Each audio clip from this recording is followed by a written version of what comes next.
Ayan ate, magkasalita ako ng Nihongo, tapos nag-sentence. Sentence ng Nihongo, then tatagalogin mo. Ako mag-Tagalog?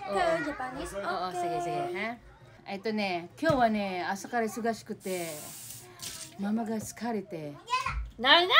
マッサージしてくれないかなと思ってさ。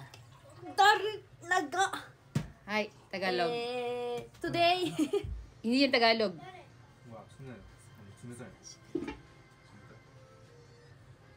Sobrang napagod ako ngayon. Kaya, pamassage ate.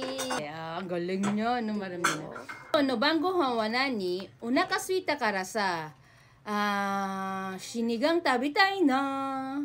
Anong ulam ngayon? Nagutom ako. Gusto ko makain ng sinigang! Ang galing!